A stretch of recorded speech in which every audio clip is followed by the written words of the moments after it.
जय श्री कृष्णा, जय श्रीमन नारायण। स्वागत है दोस्तों आप सभी का आपके अपने चैनल जी जायसवाल यूट्यूब स्टोरी में। दोस्तों आज हम जानेंगे श्रीमद् भागवत महापुराण कथा 8वें स्कंद का 23वां अध्याय। दोस्तों आज हम एक साथ 2 अध्याय को सुनेंगे। सबसे पहले हम सुनेंगे बलि का बंधन से छुटकर सूतल लोक को जाना। श्री सुखदेव जी कहते हैं, जब सनातन पुरुष भगवान ने इस प्रकार कहा तो साधुओं के आदरणीय महानुभाव दैत्यराज के नेत्रों में आंसू छलक आए। प्रेम के उद्रेक से उनका गला भर आया। वे हाथ जोड़कर गदगद वाणी से भगवान से कहने लगे। बलि ने कहा, प्रभु मैंने तो आपको पूरा प्रणाम भी नहीं किया, केवल प्रणाम करने मात्र की चेष्टा भर की। उसी से मुझे वह फल मिला जो आपके चरणों के शरणागत भक्तों को प्राप्त होता है। बड़े बड़े लोकपाल और देवराज देवताओं पर आपने जो कृपा कभी नहीं की, वह मुझ जैसे नीच असुर को सहज ही प्राप्त हो गई। श्री सुखदेव जी कहते हैं, परीक्षित यूं कहते ही बलि वरुण के पासों से मुक्त हो गए। तब उन्होंने भगवान ब्रह्मा जी और शंकर जी को प्रणाम किया और इसके बाद बड़ी प्रसन्नता से असुरों के साथ सूतल लोक की यात्रा की। इस प्रकार भगवान ने बलि से स्वर्ग का राज्य लेकर इंद्र को दे दिया। अदिति की कामना पूर्ण की और स्वयं उपेंद्र बनकर वे सारे जगत का शासन करने लगे। जब प्रहलाद ने देखा कि मेरे वंशधर पुत्र राजा बलि बंधन से छूट गए और उन्हें भगवान का कृपा प्रसाद प्राप्त हो गया, तो वे भक्ति भाव से भर गए। उस समय उन्होंने भगवान की इस प्रकार स्तुति की। प्रहलाद जी ने कहा, प्रभु यह कृपा प्रसाद तो कभी ब्रह्मा जी, लक्ष्मी जी और शंकर जी को भी नहीं प्राप्त हुआ, तब दूसरों की बात ही क्या। अहो विश्व बंद ब्रह्मा आदि भी जिनके चरणों की वंदना करते रहते हैं, वही आप हम असुरों के दुर्गपाल किलेदार हो गए। शरणागत भक्तवत्सल प्रभु ब्रह्मा आदि लोकपाल आपके चरण कमलों का मकरंद रस सेवन करने के कारण सृष्टि रचना की शक्ति आदि अनेक विभूतियां प्राप्त करते हैं। हम लोग तो जन्म से ही खल और कुमार्गामी हैं। हम पर आपकी ऐसा अनुग्रह पूर्ण दृष्टि कैसे हो गई, जो आप हमारे द्वारपाल ही बन गए। आपने अपनी योग माया से खेल ही खेल में त्रिभुवन की रचना कर दी। आप सर्वज्ञ सर्वात्मा और समदर्शी हैं, फिर भी आपकी लीलाएं बड़ी विलक्षण जान पड़ती है। आपका स्वभाव कल्प वृक्ष के समान है, क्योंकि आप अपने भक्तों से अत्यंत प्रेम करते हैं। इसी से कभी कभी उपासकों के प्रति पक्षपात और विमुखों के प्रति निर्दयता भी आप में देखी जाती है। श्री भगवान ने कहा, बेटा प्रहलाद तुम्हारा कल्याण हो, अब तुम भी सूतल लोक में जाओ। वहां अपने पौत्र बलि के साथ आनंद पूर्वक रहो और जाति बंधुओं को सुखी करो। वहां तुम मुझे नित्य ही गदा हाथ में लिए खड़ा देखोगे। मेरे दर्शन के परमानंद में मग्न रहने के कारण तुम्हारे सारे कर्म बंधन नष्ट हो जाएंगे। श्री सुखदेव जी कहते हैं, परीक्षित समस्त दैत्य सेना के स्वामी विशुद्ध बुद्धि प्रहलाद जी ने जो आज्ञा कहकर हाथ जोड़ भगवान का आदेश मस्तक पर चढ़ाकर फिर उन्होंने बलि के साथ आदि पुरुष भगवान की परिक्रमा की, उन्हें प्रणाम किया और उनसे अनुमति लेकर सूतल लोक की यात्रा की। परीक्षित उस समय भगवान श्री हरि ने ब्रह्मवादी ऋषिजों को सभा में अपने पास ही बैठे हुए शुक्राचार्य जी से कहा, ब्राह्मण आपका शिष्य यज्ञ कर रहा था, उसमें जो त्रुटि रह गई है उसे आप पूर्ण कर दीजिए, क्योंकि कर्म करने में जो भूल चूक हो जाती है वह ब्राह्मणों की कृपा दृष्टि से सुधर जाती है। शुक्राचार्य जी ने कहा, भगवान जिसने अपना समस्त कर्म समर्पित करके सब प्रकार से यज्ञेश्वर यज्ञ पुरुष आपकी पूजा की है, उसके कर्म में कोई त्रुटि कोई विषमता कैसे रह सकती है, क्योंकि मंत्रों की अनुष्ठान पद्धति की देश काल पात्र और वस्तु की सारी भूलें आपके नाम संकीर्तन मात्र से सुधर जाती है। आपका नाम सारी त्रुटियों को पूर्ण कर देता है। तथापि अनंतर जब आप स्वयं कह रहे हैं, तब मैं आपकी आज्ञा का अवश्य पालन करूंगा। मनुष्य के लिए सबसे बड़ा कल्याण का साधन यही है कि वह आपकी आज्ञा का पालन करे। श्री सुखदेव जी कहते हैं, भगवान शुक्राचार्य ने भगवान श्री हरि की यह आज्ञा स्वीकार करके दूसरे ब्रह्म ऋषियों के साथ बलि के यज्ञ में जो कमी रह गई थी उसे पूर्ण किया। परीक्षित इस प्रकार वामन भगवान ने बलि से पृथ्वी की भिक्षा मांगकर अपने बड़े भाई इंद्र को स्वर्ग का राज्य दिया, जिसे उनके शत्रुओं ने छीन लिया था। इसके बाद प्रजापतियों के स्वामी ब्रह्मा जी ने देवर्षि पितर मनु पितर मनु, दक्ष, भृगु, अंगिरा, सनत कुमार और शंकर जी के साथ कश्यप एवं अदिति की प्रसन्नता के लिए तथा संपूर्ण प्राणियों के अभ्युदय के लिए समस्त लोक और लोकपालों के स्वामी के पद पर वामन भगवान का अभिषेक कर दिया। परीक्षित वेद समस्त देवता, धर्म, यश, लक्ष्मी, मंगल, व्रत, स्वर्ग और अपवर्ग सबके रक्षक के रूप में सबके परम कल्याण के लिए सर्वशक्तिमान वामन भगवान को उन्होंने उपेंद्र का पद दिया। उस समय सभी प्राणियों को अत्यंत आनंद हुआ। इसके बाद ब्रह्मा जी की अनुमति से लोकपालों के साथ देवराज इंद्र ने वामन भगवान को सबसे आगे विमान पर बैठाया और अपने साथ स्वर्ग ले गए। इंद्र को एक तो त्रिभुवन का राज्य मिल गया और दूसरे वामन भगवान के कर कमलों के छत्र छाया। सर्वश्रेष्ठ ऐश्वर्य लक्ष्मी उनकी सेवा करने लगी और वे निर्भय होकर आनंद उत्सव मनाने लगे। ब्रह्मा, शंकर, सनत कुमार, भृगु आदि मुनि, पितर, सारे भूत, सिद्ध और विमानरोही देवगण भगवान के इस परम अद्भुत एवं अत्यंत महान कर्म का गान करते हुए अपने अपने लोक को चले गए और सबने अदिति की भी बड़ी प्रशंसा की। परीक्षित, तुम्हें मैंने भगवान की यह सब लीला सुनाई, इससे सुनने वालों के सारे पाप छूट जाते हैं। भगवान की लीलाएं अनंत है, उनकी महिमा अपार है। जो मनुष्य उसका पार पाना चाहता है वह मानव पृथ्वी के परमाणुओं को गिन डालना चाहता है। भगवान के संबंध में मंत्र त्रष्टा महर्षि वशिष्ठ ने वेदों में कहा है कि ऐसा पुरुष न कभी हुआ, न है और न होगा जो भगवान की महिमा का पार पा सके। देवताओं के आराध्य देव, अद्भुत लीलाधारी वामन भगवान के अवतार चरित्र का जो श्रवण करता है उसे परम गति की प्राप्ति होती है। देव यज्ञ, पितृयज्ञ और मनुष्य यज्ञ किसी भी कर्म का अनुष्ठान करते समय जहाँ जहाँ भगवान की इस लीला का कीर्तन होता है वहाँ वह कर्म सफलतापूर्वक संपन्न हो जाता है। यह बड़े बड़े महात्मा का अनुभव है। दोस्तों, अब हम जानेंगे भगवान के मत्स्य अवतार की कथा। राजा परीक्षित ने पूछा, भगवान के कर्म बड़े अद्भुत हैं। उन्होंने एक बार अपनी योग माया से मत्स्य अवतार धारण करके बड़ी सुंदर लीला की थी। मैं उनके उसी आदि अवतार की कथा सुनना चाहता हूँ। भगवान मत्स्य योनि एक तो यूं ही लोक निंदित है, दूसरे तमोगुणी और असहाय परतंत्रता से युक्त भी है। सर्वशक्तिमान होने पर भी भगवान ने कर्म बंधन में बंधे हुए जीव की तरह यह मत्स्य का रूप क्यों धारण किया? भगवान महात्माओं के कीर्तनीय भगवान का चरित्र समस्त प्राणियों को सुख देने वाला है। आप कृपा करके उनकी वह सब लीला हमारे सामने पूर्ण रूप से वर्णन कीजिए। सूत जी कहते हैं, शौनक आदि ऋषियों जब राजा परीक्षित ने भगवान श्री सुखदेव जी से यह प्रश्न किया तब उन्होंने विष्णु भगवान का वह चरित्र जो उन्होंने मत्स्य अवतार धारण करके किया था वर्णन किया। श्री सुखदेव जी कहते हैं, परीक्षित, यूँ तो भगवान सबके एकमात्र प्रभु हैं, फिर भी वे गौ, ब्राह्मण, देवता, साधु, वेद, धर्म और अर्थ की रक्षा के लिए शरीर धारण किया करते हैं। वे सर्वशक्तिमान प्रभु वायु की तरह नीचे, ऊंचे, छोटे बड़े सभी प्राणियों में अंतर्यामी रूप से लीला करते रहते हैं, परंतु उन प्राणियों के बुद्धिगत गुणों से वे छोटे बड़े या ऊंचे नीचे नहीं हो जाते, क्योंकि वे वास्तव में समस्त प्राकृतिक गुणों से रहित निर्गुण है। परीक्षित, पिछले कल्प के अंत में ब्रह्मा जी के सो जाने के कारण ब्रह्मा नामक नैमित्तिक प्रलय हुआ था। उस समय भूलोक आदि सारे लोग समुद्र में डूब गए थे। प्रलय काल आ जाने के कारण ब्रह्मा जी को नींद आ गई थी।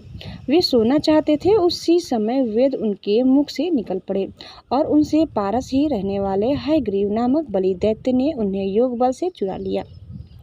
सर्वशक्तिमान भगवान श्री हरि ने दानवराज हयग्रीव की यह चेष्टा जान ली, इसलिए उन्होंने मत्स्य अवतार ग्रहण किया।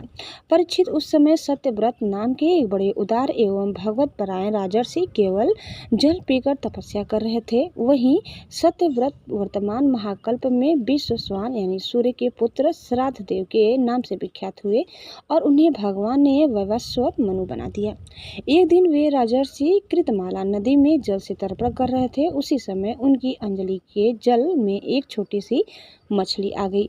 परीक्षित, द्रविड़ देश के राजा सत्यव्रत ने अपनी अंजलि में आई हुई मछली को जल के साथ ही फिर से नदी में डाल दिया। उस मछली ने बड़ी करुणा के साथ परम दयालु राजा सत्यव्रत से कहा, राजन, आप बड़े दीन दयालु हैं। आप जानते ही हैं कि जल में रहने वाले जंतु अपनी जाति वालों को भी खा डालते हैं। मैं उनके भय से अत्यंत व्याकुल हो रही हूँ। आप मुझे फिर इसी नदी के जल में क्यों छोड़ रहे हैं? राजा सत्यव्रत को इस बात का पता नहीं था कि स्वयं भगवान मुझ पर प्रसन्न होकर कृपा करने के लिए मछली के रूप में पधारे हैं। इसलिए उन्होंने उस मछली की ही रक्षा का मन ही मन संकल्प किया। राजा सत्यव्रत ने उस मछली की अत्यंत दीनता से भरी बात सुनकर बड़ी दया से उसे अपने पात्र के जल में रख दिया और अपने आश्रम पर ले आए। आश्रम पर लाने के बाद एक रात में ही वह मछली उस कमंडलू में इतनी बढ़ गई कि उसमें उसके लिए स्थान ही न रहा। उस समय मछली ने राजा से कहा, अब तो इस कमंडलू में मैं कष्टपूर्वक भी नहीं रह सकती, अतः मेरे लिए कोई बड़ा सा स्थान नियत कर दे जहाँ मैं सुखपूर्वक रह सकूं। राजा सत्यव्रत ने मछली को कमंडलू से निकालकर एक बहुत बड़े पानी के मटके में रख दिया, परंतु वहां डालने पर वह मछली 2 ही घड़ी में 3 हाथ बढ़ गई। फिर उसने राजा सत्यव्रत से कहा, राजन, अब यह मटका भी मेरे लिए पर्याप्त नहीं है, इससे मैं सुखपूर्वक नहीं रह सकती।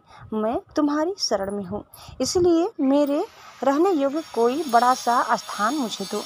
परीक्षित सत्यव्रत ने वहां से उस मछली को उठाकर एक सरोवर में डाल दिया, परंतु वह थोड़ी ही देर में इतनी बढ़ गई कि उसने एक महामत्स्य का आकार धारण कर उस सरोवर के जल को घेर लिया और कहा, राजा, मैं जलचर प्राणी हूँ, इस सरोवर का जल भी मेरे सुखपूर्वक रहने के लिए पर्याप्त नहीं है, इसलिए आप मेरी रक्षा कीजिए और मुझे किसी अगाध सरोवर में रख दीजिए। मत्स्य भगवान के इस प्रकार कहने पर वे एक एक करके उन्हें कई अटूट जल वाले सरोवरों में ले गए, परंतु जितना बड़ा सरोवर होता उतने ही बड़े वे बन जाते। अंत में उन्होंने उस लीला मत्स्य को समुद्र में छोड़ दिया।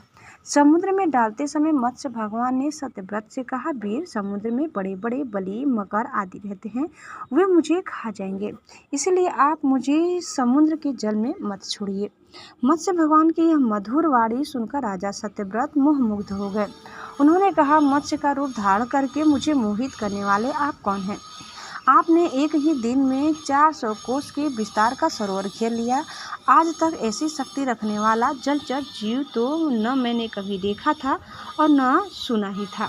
अवश्य ही आप साक्षात सर्वशक्तिमान, सर्वांतर्यामी, अविनाशी श्रीहरि हैं।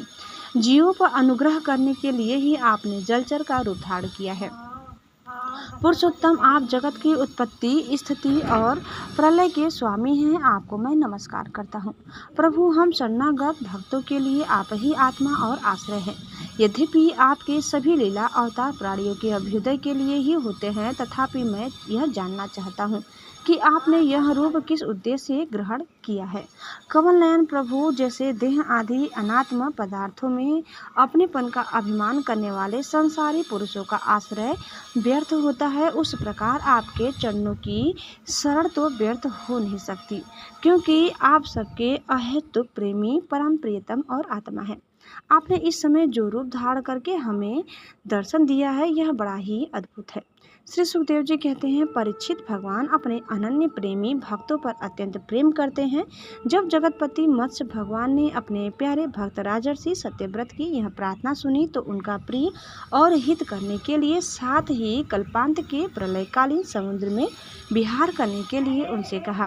श्री भगवान ने कहा, सत्यव्रत, आज से 7वें दिन भूलोक आदि तीनों लोक प्रलय के समुद्र में डूब जाएंगे। उस समय जब तीनों लोग प्रलयकाल की जलराशि में डूबने लगेंगे, तब मेरी प्रेरणा से तुम्हारे पास एक बहुत बड़ी नौका आएगी। उस समय तुम समस्त प्राणियों का एक सूक्ष्म शरीरों को लेकर सप्त ऋषियों के साथ उस नौका पर चढ़ जाना और समस्त धान्य तथा छोटे बड़े अन्य प्रकार के बीजों को साथ रख लेना। उस समय सब ओर एकमात्र महासागर लहराता होगा, प्रकाश नहीं होगा। केवल ऋषियों की दिव्य ज्योति के सहारे ही बिना किसी प्रकार की विकलता के तुम उस बड़ी नाव पर चढ़कर चारों ओर विचरण करना। जब प्रचंड आंधी चलने के कारण नाव डगमगाने लगेगी, तब मैं इसी रूप में वहां आ जाऊंगा और तुम लोग वासुकी नाग के द्वारा उस नाव को मेरे सिंह में बांध देना।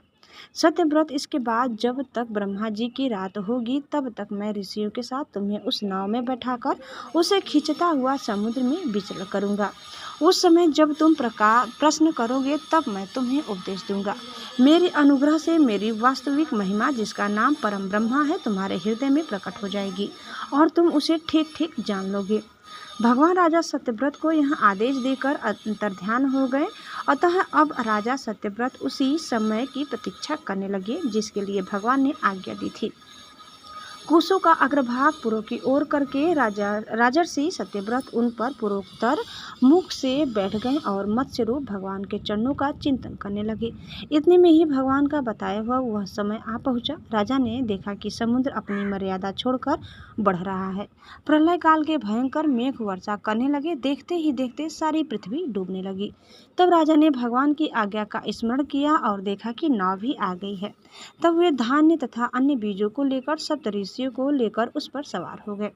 सप्तऋषियों ने बड़े प्रेम से राजा सत्यव्रत से कहा, राजन, तुम भगवान का ध्यान करो, वे ही हमें इस संकट से बचाएंगे और हमारा कल्याण करेंगे। उनकी आज्ञा से राजा ने भगवान का ध्यान किया। उसी समय उस महान समुद्र में मत्स्य के रूप में भगवान प्रकट हुए। मत्स्य भगवान का शरीर सोने के समान देदीप्यमान था और शरीर का विस्तार था। 4 लाख कोस उनके शरीर में एक बड़ा भारी सींग भी थी। भगवान ने पहले जैसी आज्ञा दी थी उसके अनुसार वह नौका वासुकी नाग के द्वारा भगवान की सींग में बांध दी गई और राजा सत्यव्रत ने प्रसन्न होकर भगवान की स्तुति की। राजा सत्यव्रत ने कहा, प्रभु, संसार के जीवों का आत्मज्ञान अनादि अविद्या से ढक गया है। इसी कारण वे संसार के अनेकानेक क्लेशों के भार से पीड़ित हो रहे हैं। जब अनायास ही आपके अनुग्रह से वे आपकी शरण में पहुंच जाते हैं तब आपको प्राप्त कर लेते हैं। इसीलिए हमें बंधन से छुड़ाकर वास्तविक मुक्ति देने वाले परम गुरु आप ही हैं। यह जीव अज्ञानी है, अपने ही कर्मों से बंधा हुआ है। वह सुख की इच्छा से सुखप्रद कर्मों का अनुष्ठान करता है, जिनकी सेवा से उसका यह अज्ञान नष्ट हो जाता है। वे ही मेरे परम गुरु, आप मेरे हृदय की गांठ काट दे। जैसे अग्नि में तपाने से सोने चांदी के मल दूर हो जाते हैं और उनका सच्चा स्वरूप निखर आता है, वैसे ही आपकी सेवा से जीव अपने अंतःकरण का अज्ञान रूप मल त्याग देता है और अपने वास्तविक स्वरूप में स्थित हो जाता है। आप सर्वशक्तिमान अविनाशी प्रभु ही हमारे गुरुजनों के भी परम गुरु है, अतः आप ही हमारे भी गुरु बने। वे सब यदि स्वतंत्र रूप से एक साथ मिलकर भी कृपा करें तो आपकी कृपा के 10,000वें अंश के अंश की भी बराबरी नहीं कर सकते। प्रभु, आप ही सर्वशक्तिमान है, मैं आपकी शरण ग्रहण करता हूँ। जैसे कोई अंधा अंधे को ही अपना पथ प्रदर्शक बना ले, वैसे ही अज्ञानी जीव अज्ञानी को ही अपना गुरु बनाते हैं। आप सूर्य के समान स्वयं प्रकाश और समस्त इंद्रियों के प्रेरक हैं। हम आत्म तत्व के जिज्ञासु आपको ही गुरु रूप में वर्ण करते हैं। अज्ञानी मनुष्य अज्ञानियों को जिस ज्ञान का उपदेश करते हैं वह तो अज्ञान ही है। उसके द्वारा संसार रूप घोर अंधकार की अधिकाधिक प्राप्ति होती है। परंतु आप तो उस अविनाशी और अमोघ ज्ञान का उपदेश करते हैं जिसे मनुष्य अनायास ही अपने वास्तविक स्वरूप को प्राप्त कर लेता है। आप सारे लोक के सुरक्षित प्रियतम ईश्वर और आत्मा हैं। गुरु उसके द्वारा प्राप्त होने वाला ज्ञान और अभिष्ट की सिद्धि भी आपका ही स्वरूप है। फिर भी कामनाओं के बंधन में जकड़े जाकर लोग अंधे हो रहे हैं। उन्हें इस बात का पता ही नहीं है कि आप उनके हृदय में ही विराजमान हैं। आप देवताओं के भी आराध्य देव परम पूजनीय परमेश्वर हैं। मैं आपसे ज्ञान प्राप्त करने के लिए आपकी शरण में आया हूँ। भगवान, आप परमार्थ को प्रकाशित करने वाली अपनी वाणी के द्वारा मेरे हृदय की ग्रंथि काट डालिए और अपने स्वरूप को प्रकाशित कीजिए। श्री सुखदेव जी कहते हैं, परीक्षित, जब राजा सत्यव्रत ने इस प्रकार प्रार्थना की तब मत्स्य रूपधारी पुरुषोत्तम भगवान ने प्रलय के समुद्र में विहार करते हुए उन्हें आत्म तत्व का उपदेश किया। भगवान ने राजर्षि सत्यव्रत को अपने स्वरूप के संपूर्ण रहस्य का वर्णन करते हुए ज्ञान, भक्ति और कर्म योग से परिपूर्ण दिव्य पुराण का उपदेश किया, जिसको मत्स्य पुराण कहते हैं। सत्यव्रत ने ऋषियों के साथ नाव में बैठे हुए ही संदेह रहित होकर भगवान के द्वारा उपदिष्ट सनातन ब्रह्मस्वरूप आत्म तत्व का श्रवण किया। इसके बाद जब पिछले प्रलय का अंत हो गया और ब्रह्मा जी की नींद टूटी, तब भगवान ने हयग्रीव असुर को मारकर उससे वेद छीन लिए और ब्रह्मा जी को दे दिए। भगवान की कृपा से राजा सत्यव्रत ज्ञान और विज्ञान से संयुक्त होकर इस कल्प में वैवस्वत मनु हुए। अपनी योग माया से मत्स्य रूप धारण करने वाले भगवान विष्णु और राजर्षि सत्यव्रत का यह संवाद एवं श्रेष्ठ आख्यान सुनकर मनुष्य सब प्रकार के पापों से मुक्त हो जाता है। जो मनुष्य भगवान के इस अवतार का प्रतिदिन कीर्तन करता है उसके सारे संकल्प सिद्ध हो जाते हैं और उसे परम गति की प्राप्ति होती है। प्रलयकालीन समुद्र में जब ब्रह्मा जी सो गए थे, उनकी सृष्टि शक्ति लुप्त हो चुकी थी। उस समय उनके मुख से निकली हुई श्रुतियों को चुराकर हयग्रीव दैत्य पाताल में गया था। भगवान ने उसे मारकर वे श्रुतियाँ ब्रह्मा जी को लौटा दी एवं सत्यव्रत तथा सप्तऋषियों को ब्रह्म तत्व का उपदेश किया। उस समस्त जगत के परम कारण लीला मत्स्य भगवान को मैं नमस्कार करता हूँ। दोस्तों, इस प्रकार कथा यही समाप्त होता है। आगे की कथा सुनने के लिए आप दूसरे वीडियो को अवश्य देखिए। दोस्तों, उम्मीद करते हैं कि आपको हमारी आज की कथा जरूर पसंद आई होगी। कैसी लगी कमेंट करके बताइए। चैनल में नया है तो प्लीज़ लाइक शेयर और सब्सक्राइब करना न भूलें। धन्यवाद। जय श्री कृष्ण, जय श्री मन नारायण। एक बार प्रेम से बोले श्री बांके बिहारी लाल की